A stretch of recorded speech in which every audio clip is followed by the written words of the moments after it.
I've run out of things to rank on Friday, so today I am ranking my Defensive Player of the Year candidates for the 2025 NBA season. And I will be predicting the eventual winner as well as discussing each of my top 12 candidates. Starting the list off at 12, I have Lou Dort, but realistically it could be any of the Thunder's guards between J-Dub, Caruso, and Lou Dort. There's an extremely low chance of any of the three winning the award, but having them here is to give them the respect they deserve. This perimeter defensive trio is going to be insane next season, and every guard in the NBA is going to have an off night against the Thunder, as all three are premier defenders. Lou Dort is the more versatile of the three in my eyes, so I anticipate he is going to be guarding players 1 through 4, and maybe even the 5 depending on the matchup, and that is why I have him at 12. At 11, I have OG Anunoby of the New York Knicks. There is no question how good of a defensive player OG is. The only question has been his health throughout a season. Knowing the restriction of the 65 games minimum in order to be eligible for an award, I doubt he wins. But if he plays in 65, I expect there to be a conversation about him being a candidate given the New York Knicks media. Don't forget the fact that the Knicks were a brutal defensive team before the acquisition of OG Anunoby last year, and with him being the best defender on the Knicks team that's identity is centered around being a gritty defensive team, there is a real possibility for him to win the award. Mikal Bridges also has a fair shot, but he is not as versatile, making it harder for me to see him winning the award. Another member of the Thunder starts the top 10 as Chet Holmgren finds his way on this list.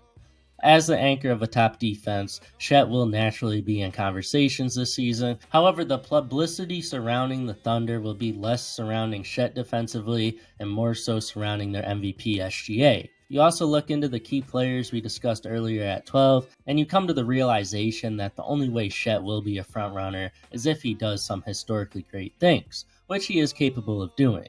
I personally would say he still has another year before he solidifies himself in the top 5 conversation, but I wouldn't be surprised if he sneaks into the top 5 this year. At 9, we have the reigning DPOY, Rudy Gobert. Obviously, he is controversial for many reasons, but winning the award last year was definitely a more questionable decision, and watching the playoffs makes it infinitely more controversial and is a massive reason why many voters will not be voting for him again. However, the NBA voters did make the mistake of voting him again last year after what you would have thought to be the lessons learned in the past, but I think last year ultimately was the last Gobert ever sniffs the award, making me putting him at 9 a lot easier than it probably should be from a respect standpoint.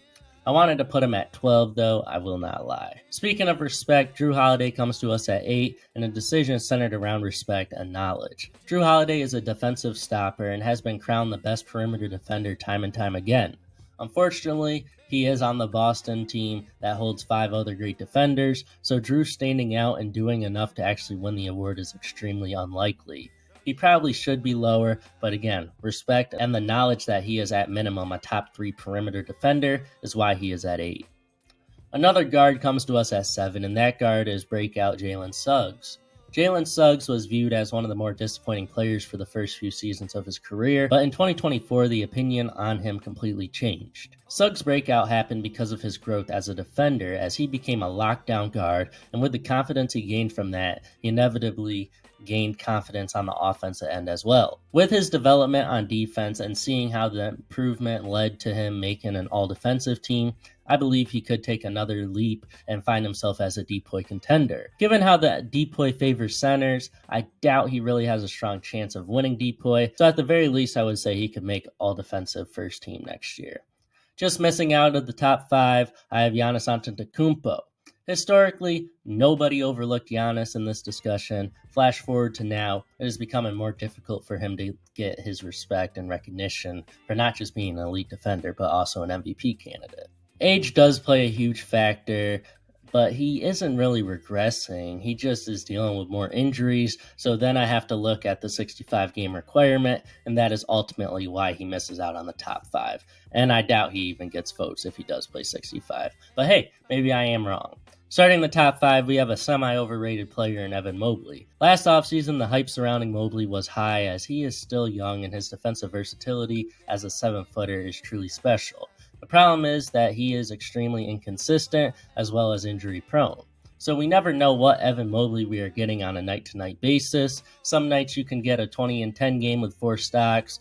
Others you can get a 10-8 game with 1 or 2 stocks.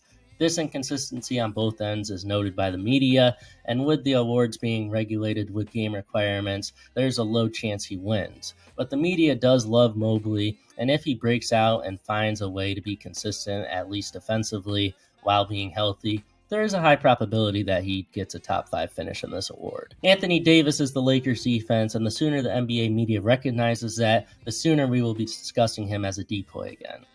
Anchoring the Lakers by shot blocking, being switchable on the perimeter, and just being an overall disruptor is why he should be in this conversation more than he has been. Many will point out his offensive inconsistency, but not realize that no matter how he is playing on offense, his defense is always there. And that is why I believe he will be the 4th rated candidate this year, as I have a feeling that 80's value will be better recognized across the league. The 3rd rated defender for me is in fact Herb Jones. Herb Jones is the definition of an elite and versatile defender, and quite frankly, everyone loves Herb. So to say he won't be a contender for this award is just something that is far off from what we will end up seeing. The thing holding him back from being in the top 2 is that he can't really anchor a defense, and as much as this award favors players whom anchor defenses, you really can't put him as the favorite or predict him to win. I will say, though, the Pelicans do not have a center at this moment in time, so the defense will be heavily reliant on Herb, and if the Pelicans are a top-rated defense, there is no question he can win this award. I believe that either of the top 2 guys will be the winners of this award. Do I know which one? No, but I think Bam Adebayo is going to finally get the attention he has deserved and finish top 2 in the award. Bam can guard anyone on the court. He plays elite interior defense, and of course he is the anchor for a Heat team known for their defense. If it weren't for the top guy, Bam would be my heavy favorite. Every intangible you could ask for in a defender, Bam has and exceeds. So yes, I would take Bam as the Defensive Player of the Year, but of course, reigning Rookie of the Year and DPOY runner-up, Victor Wembanyama comes to us at 1. I would be surprised if he doesn't win, and even more shocked if he doesn't place top 3. The deciding factor for me taking him over Bam is really just the fact that nobody can get a shot up around Wemby, and if they attempt it, the ball is put in the stands. Gifted with height, but being able to use it the way he does defensively is what separates him from everyone else in the NBA. And there you have it. That is my official NBA Defensive Player of the Year predictions. I have Victor Wembanyama at 1, Bam Adebayo at 2, Herb Jones at 3, Anthony Davis at 4, and Evan Mobley at 5. That's who I believe the top 5 will look like. But yeah, any of the other guys I mentioned definitely are contenders. Hope y'all enjoyed this video. Next week, I will be making some bold takes for my rankings video. So make sure you like and subscribe so you don't miss that. Turn on post notifications. And yeah, y'all stay safe. Have a good one. Bye. Also, check out my preseason NBA power rankings. That video is on the screen.